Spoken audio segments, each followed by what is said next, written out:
নমস্কার, আমি doctor Tusharkanti Ghosh, Ghosh India foundation সল্টলেকের ডিরেক্টর। আজকে আমি এই যে শীত শুরু হয়ে গেছে, এখন হ্যাঁচো সকালবেলা উঠলে আমাদের কাছে রুগীর মা এসছেন বা বাবা এসছে, বলছেন ডাক্তারবাবু বাচ্চাটা আমার সকালে উঠেই 50 বার হ্যাঁচো, নন স্টপ হ্যাঁচো, শুধু স্নিজিং হচ্ছে। তো এখন অবশ্যই এই সময় শীতকাল, অ্যালার্জি রাইনাইটিস হওয়ার প্রবণতা খুব বেশি। হ্যাঁ, আর সবাই দিয়ে অ্যালার্জি বলে দেয়, সেটাও আবার অনেক সময় ঠিক নয়, অন্যান্য বেশ কিছু প্রবলেমও থাকে। কিন্তু অ্যালার্জি রাইনাইটিসে অবশ্যই একটা normal IG mediated allergy problem এখানে হয়। সেক্ষেত্রে আমাদের যদি খুব বেশি অ্যালার্জিক রাইনাইটিস থাকে, তাহলে আমাদেরকে জানতে হবে কেন হচ্ছে। স্নিজিং এমনিতে হওয়ার কথা নয়, কিন্তু কাদের ক্ষেত্রে বেশি হবে, অ্যালার্জি প্রবলেম হলে বেশি হবে। অ্যালার্জি তো বডি, সারা বডিতেই অ্যালার্জি, তাহলে হয় স্নিজিং হচ্ছে শুধু, বা হ্যাচ হচ্ছে, বা নাক বন্ধ হয়ে যাচ্ছে। তার মানে এক্ষেত্রে সাথে নাক রিলেটেড প্রবলেম আছে, নোজ ইনভলভ। তাহলে নাক কেন ইনভলভ, সেক্ষেত্রে দেখতে হবে যে তার মানে ওখানে সেন্সিটিভিটি কোনোভাবে তাকে ইরিটেট করছে, এবং এটা একটা সিমটম মাত্র। স্নিজিং, হ্যাচু বা স্নিজিং যাকে বলা হয়, নাক দিয়ে জল পড়া, নাক বন্ধ হয়ে যায়, এগুলো সিমটমের বহিঃপ্রকাশ মাত্র। তো এটাকে আপনাকে জানতে গেলে একদম রূপে জানতে হবে কি না। অনেক ক্ষেত্রে টার্বিনেট বড় হতে পারে, অনেক ক্ষেত্রে নাক বন্ধ থাকতে পারে, অনেক ক্ষেত্রে ডেভিয়েটেড নেজাল সেপ্টাম থাকতে পারে, অনেক ক্ষেত্রে নাকের পিছনে গ্ল্যান্ড থাকতে পারে, অ্যাডিনয়েড গ্ল্যান্ড থাকতে পারে। যাদের ক্ষেত্রে ওই প্রবলেমগুলো সঙ্গে আছে তাদের ক্ষেত্রে খুব বেশি হবে। তাদের নাক অলরেডি বন্ধ 80%, 20% খোলা থাকে, সেই 20%টাও শীতকালে কনজেশন হলে বা ঠান্ডা লাগলে বড় বন্ধ হয়ে যায়, তখন অত্যন্ত বেশি হয়। যদি আপনি বেশি হচ্ছে, তো ইনিশিয়ালি আপনি গরম জলে নাক ধোয়া, নেজাল স্প্রে, অ্যান্টি অ্যালার্জিক এগুলো তো খাবেনি, কিন্তু চিরকাল কি করে চলবে? তো আপনাকে ট্রিটমেন্ট করতে হবে, আপনাকে অবশ্যই অ্যাভয়েড করতে হবে। মাস্ক অবশ্যই গুড অ্যাভয়েডেন্স।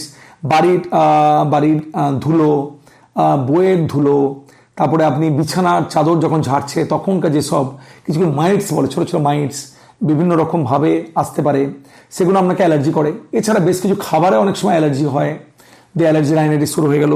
অনেকের কিছু মাছে, চিংড়ি মাছ বিশেষ করে, তো সেগুলো কিছু সামুদ্রিক মাছে অনেকের অ্যালার্জি হয়, সেগুলো সেল থাকে এমন জিনিসে বেশি অ্যালার্জি হতে পারে অনেক সময়। তো সেগুলোকে আপনাকে সেক্ষেত্রে অ্যাভয়েড করতে হবে। এছাড়া আপনি কোনো ট্রিগার ফ্যাক্টর ডেফিনেটলি থাকবে। ট্রিগার ফ্যাক্টর কি? বিছানা থেকে উঠলেন, পা রাখলেন মেঝে ঠান্ডা, তো ট্রিগার ফ্যাক্টর। সেক্ষেত্রে আমরা কি বলি, ফ্লাস্কে গরম জল রাখুন, হাওয়ায় চপ্পল পরুন ঘরের ভেতরে, জুতো পরুন ঘরের ভেতরে, যেন সঙ্গে সঙ্গে টেম্পারেচার ডিফারেন্স না হয়। হঠাৎ করে বাইরে বেরিয়ে পড়বেন না ঠান্ডার মধ্যে, কিছু গরম জামা কাপড় পরুন। তারপরে দরকার হলে গরম জলে নাক মুখ ধুন, একটু গরম কিছু খান, তাহলে কাশি, হ্যাঁচু এগুলো ইনিশিয়ালি কমবে।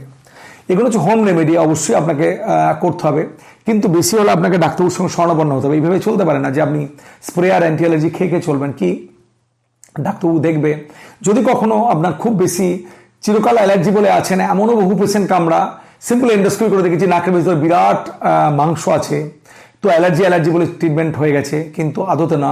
ওর ক্ষেত্রে নাকটা অবস্ট্রাকশন কাটিয়ে গেলে পারমানেন্টলি ভালো হয়ে যাচ্ছে।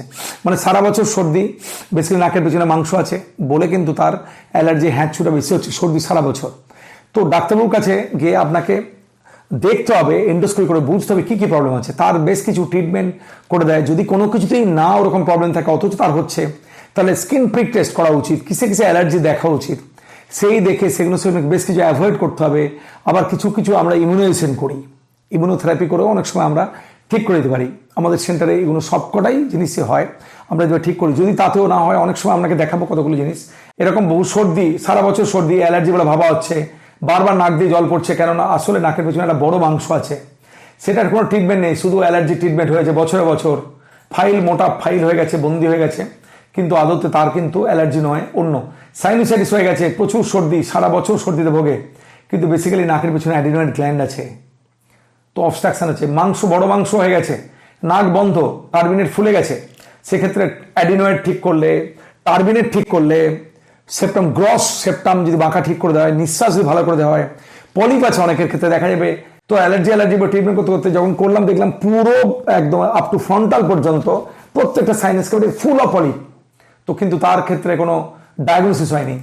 এটা হচ্ছে আপনার, এরকম যদি দেখেন আপনি, এটা ভর্তি পলিপ হয়ে গেছে, ভর্তি পলিপ, কিন্তু অ্যালার্জি বলে জল পড়ে, অ্যালার্জি হ্যাঁচো, কিন্তু তার বেসিক্যালি আদতে তার ভিতরে পলিপ হয়ে গেছে।